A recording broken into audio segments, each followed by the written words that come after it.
Good afternoon, Council President Young, Council members. My name is Eugene Davidovich. I live in District 3 now. I serve as the San Diego Area Liaison for Americans for Safe Access, the nation's largest medical marijuana patients' rights advocacy group. And over the last 2 years, as part of my volunteer work with ASA, and as a private citizen, I've monitored and have been closely involved with this process that has led us to this day. In the beginning of 2009, when I first testified before this council, I met advocates and patients who've been coming here for years, asking this council to set up a task force, a committee of community members who would craft recommendations on how access to cannabis should be regulated in this city. That same year, this council finally acted and appointed the second medical marijuana task force. The committee consisted of law enforcement, clergy, land use experts, attorneys, and other prominent members of this community, all of whom weighed in and presented specific recommendations on what type of ordinance this council should pass.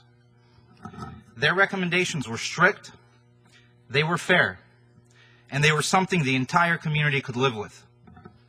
For whatever politically driven reason, this council decided not to listen to the recommendations of its own committee and instead followed Council Member Faulkner's memo and DA Bonnie Dumanis' influence, changed the zoning as well as a few other key portions of the recommendations, and crafted an ordinance so restrictive the entire medical marijuana task force, including law enforcement, could not support it.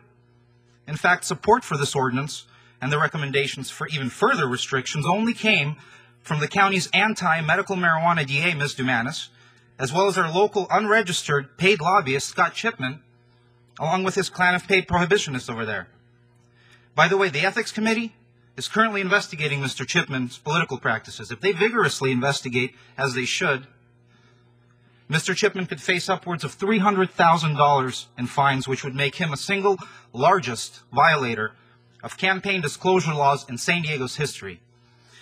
By the way, in January of this year, after the Planning Commission met and Mr. Faulkner's memo took hold, the community realized that the ordinance was headed towards a ban. And you've got to agree, the response was unprecedented. This council received in a period of 30 days over 3,000 letters from constituents, all urging you to bring this ordinance back in line with the task force recommendations. Then in March, when the ordinance was presented before the full council for the first time, you witnessed over 500 of your constituents put their lives on hold to participate in this democratic process and come out and testify before you. All of them urged you to change this ordinance and bring it back in line with the task force recommendations. Still, this council voted to approve it. Then in April, at the second reading, once again, a large number of your constituents came out. And that day, what I witnessed was very discouraging. It was disheartening, and I think it seems to explain why so many members of the public do not participate in this process. Instead of encouraging those who came out and thanking them for their participation in the process, some on this very council went as far as ridiculing and urging people not to speak their mind, especially if others had already said the same thing. Worst of all, the clan of prohibitionists over there, headed by Mr. Chipman, was allowed to vilify and disrespect the council's own appointees in the medical marijuana task force. That day in April, again, over the most unprecedented opposition this council has ever seen on this issue, over the pleas, calls, and emails of thousands of your own constituents, this ordinance was still approved. Today, less than 4 months later, through the PCA referendum, you have now heard from an additional 40,000 plus registered San Diego voters. All of them are urging you to repeal this ordinance and bring it back in line with the task force's recommendations and the needs of those who the Compassionate Use Act was originally designed for. Please put political affiliations, special interests, and whatever other factors may be influencing your decision on this issue today aside.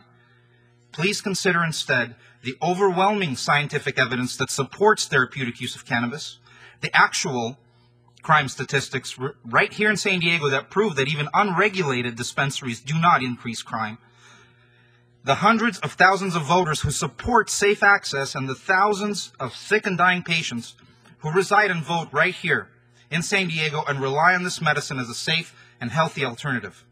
Instead of simply repealing this ordinance today and washing your hands of this issue under the excuse that nothing else is politically viable, or worse, push this ordinance off to the next election, which would cost the city upwards of $1 million, today, your vote to repeal should include clear direction for the city attorney to revise this ordinance, bring it back in line with the recommendations of the task force.